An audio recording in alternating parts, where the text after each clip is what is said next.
వీక్షకులందరికీ నమస్కారం. జూన్ నెల 2వ తారీఖు దేవగురువైనటువంటి బృహస్పతి కర్కాటక రాశిలోకి సంక్రమణం చేయబోతూ ఉన్నారు. మిథున రాశిలో ఇప్పటివరకు ఆయన సంచరించి జూన్ 2వ తారీఖు నుండి సాధారణంగా అయితే మాసార్ధత కుజ గురుర్ ద్వాదశ మాసాన్ని అన్నారు. అంటే గురుడు ఒక రాశిలో 12 మాసములు తన యొక్క సంచారాన్ని చేస్తారు. అసలు లెక్క ఏంటి అంటే మన పూర్వీకుల యొక్క బుర్ర ఎంత గొప్పది మీరు పరిశీలన చేయండి. గురువు మేషరాశి నుండి మొదలుపెట్టి మీనానికి వెళ్ళి మరలా మేషానికి వచ్చేటువంటి అంటే 12 రాశుల్లో ఎంతకాలం సంచారం చేస్తారు అంటే ఒక్కొక్క రాశిలో ఒక్కొక్క సంవత్సర కాలం పాటు ఉంటాడు ఆయన. 12 సంవత్సరాలు పడుతుంది అంటే మేషం నుండి మళ్ళా మేషానికి రావడానికి. ఇక్కడ సైంటిఫిక్గా కూడా మీరు అబ్జర్వ్ చేయండి, సూర్యుడి చుట్టూ గురుడు తిరగడానికి పట్టేటువంటి కాలం 12 సంవత్సరాలు.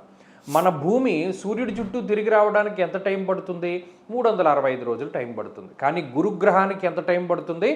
12 సంవత్సరాలు టైం పడుతుంది. అందుకనే భూమి మీద ఉండేటువంటి వాడి కాలమానానికి బృహస్పతి గ్రహం మీద ఉండేటువంటి కాలమానానికి వ్యత్యాసం ఉంటుంది. ఇప్పుడు దేవగురువైనటువంటి బృహస్పతి కర్కాటక రాశిలో ఎంతకాలం ఉంటున్నారు?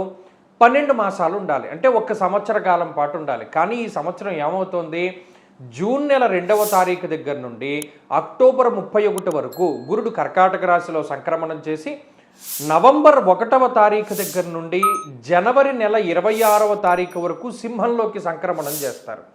మరలా జనవరి 26వ తారీఖు నాడు కర్కాటకానికి వచ్చి మళ్ళా జూన్ నెల వరకు కూడా ఆయన కర్కాటకంలో సంక్రమణం చేస్తారు.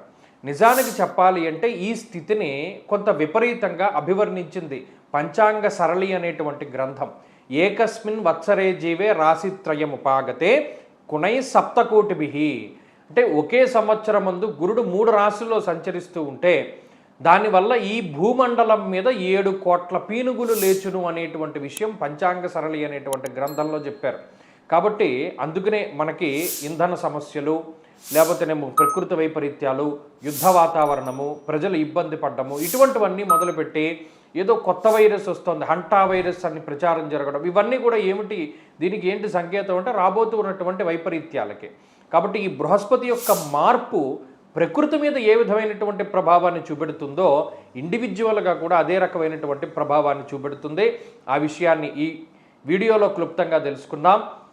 ఒక్కొక్క రాశిపైన గురుని యొక్క సంచార విశేషాలను మనం ఇప్పుడు చూద్దాం. మీనరాశి వారికి జూన్ 2వ తారీఖున మారేటువంటి దేవగురువైనటువంటి బృహస్పతి 5వ స్థానమందు తామ్రమూర్తిగా సంచారం చేస్తూ ఉన్నారు.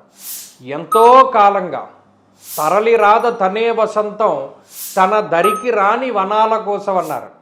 అంటే మనమే వసంతం దగ్గరికి వెళదాం అనుకున్నాం, అబ్బాయి అవ్వట్లా, శనేశ్వరుడు నెత్తి మీద కూర్చున్నాడు, రాహువు 12లో ఉన్నారు, మనం వెళ్ళలేకపోయాం. వసంతమే మీ దగ్గరికి వచ్చింది.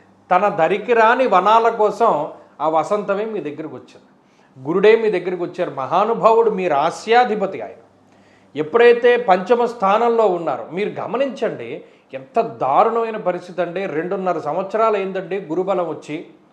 ఏలినాటి శని అనుభవించి 2.5-3 సంవత్సరాలు అవుతుందండి.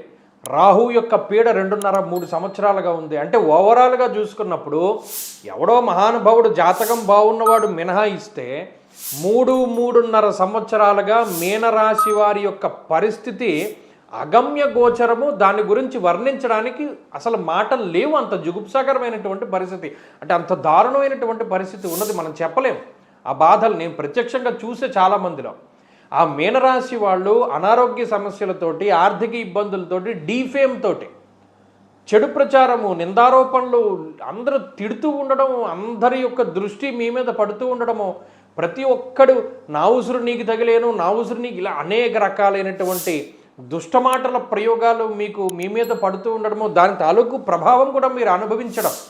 అంటే మనం చెప్తూ పోతే ఎంత నెగిటివిటీ అంటే ఆ 3-3.5 సంవత్సరాలుగా ఆ మీనరాశి వాళ్ళు అలా నెగిటివ్ని అట్రాక్ట్ చేస్తూనే ఉన్నారు. మరి ఇప్పుడు వసంతం మీ దగ్గరికి వచ్చింది. అర్ధలాభం తదైశ్వర్యం స్వకర్మ రతిహర్షితం సదా స్వజన సౌఖ్యంచ. 5వ కోణస్థానం. ఎప్పుడైతే గురుడు కోణంలోకి వెళ్ళారో ఆ గురుదృష్టి మీ రాశి మీద పడింది. పడడం చేతనే చీకట్లు సూర్యుడు వస్తే ఏ విధంగా తొలగిపోతాయో అదే మాదిరిగా మీ జీవితంలో కష్టాలు, నష్టాలు, ఇబ్బందులు, సమస్యలు, అనారోగ్యాలు, అప్పులు, ఆర్థిక ఇబ్బందులు, ప్రాణాపాయ పరిస్థితులు అన్నీ తుడిచిపెట్టుకుపోతాయి. అంత గురుబలం అంత పాజిటివ్ ఎనర్జీ ఇస్తుంది. ఎంతంటే అర్ధలాభం, ముఖ్యంగా డబ్బు. మొదట సంపదని ఆకర్షిస్తాడు.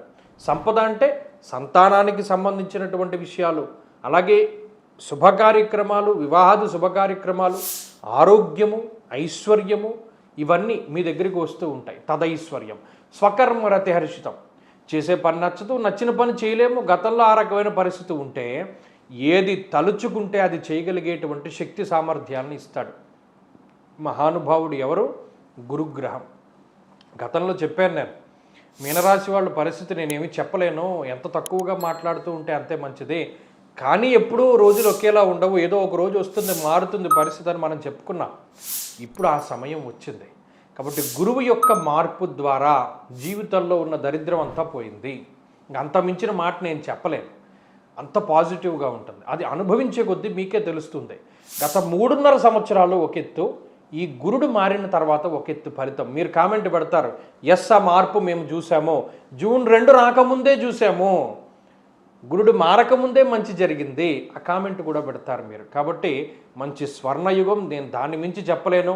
ఇళ్ళు కొనుక్కుంటారు, లేకపోతే కార్లు కొనుక్కుంటారు, బంగారాలు కొనుక్కుంటారు, తాకట్టు పెట్టినటువంటి వాటిని అన్నింటినీ కూడా విడిపించుకుంటారు, మానసిక ప్రశాంతత వస్తుంది, సంతానం కలుగుతుంది, ముందు తిట్లు తగ్గుతాయి, అందరూ తిట్టుపోయడం మానేస్తారు, డీఫేమ్ తగ్గుతుంది, చక్కగా మంచి పాజిటివ్గా ఎదగలుగుతారు. అంత ఐశ్వర్యాన్ని మీరు ఆకర్షిస్తున్నారు. విశ్వంలో ఉన్నటువంటి సమస్త ఐశ్వర్యాన్ని ఇంకా అంతమించిందే ఉంది. కాబట్టి ఇంకా మాట్లాడవలసిందేం లేవు, మాట్లాడుకోవడాలు లేవు, ఇంకా అన్నీ మీరు అనుభవించడమే. అది అనుభవించి ఎలా ఉందో కామెంట్ రూపంలో చెప్పండి.